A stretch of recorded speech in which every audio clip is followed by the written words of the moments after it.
Syadaralun, PJ Wali Kota Langsa Syahridin SPD MPD bersama Forkopimda setempat pada Senin 2 September 2024 menjelang siang ini menyambut kedatangan obor api PON Aceh Sumut 21 tahun 2024 di lapangan Merdeka Langsa.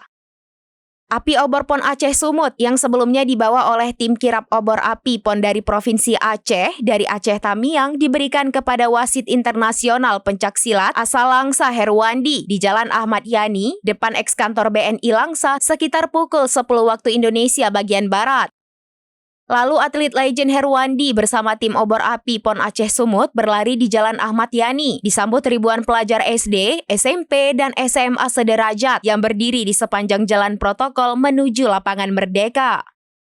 Di sana Iswandi dan tim obor api PON Aceh Sumut memberikan api obor kepada PJ Wali Kota Langsa Syahridin melalui upacara khusus penyambutan yang dihadiri semua unsur Forkopimda.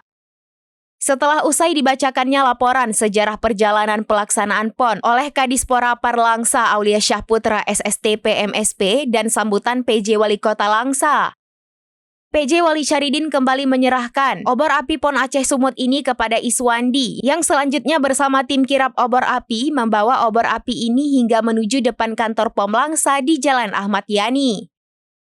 Berikutnya tim kirap api obor PON Aceh Sumut membawa api obor ini hingga ke perbatasan kota Langsa Aceh Timur yang selanjutnya disambut atlet legend Aceh Timur untuk dibawa ke pusat Pemkab Aceh Timur.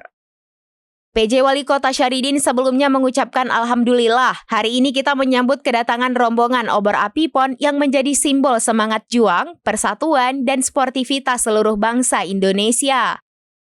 Obor api PON Aceh Sumut 21 tahun 2024 ini telah melintasi berbagai daerah membawa pesan persaudaraan dan kebersamaan.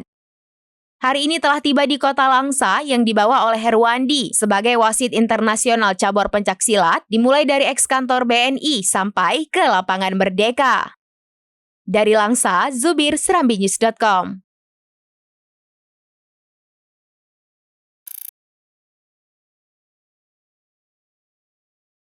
Download Tribun X sekarang, menghadirkan lokal menjadi Indonesia.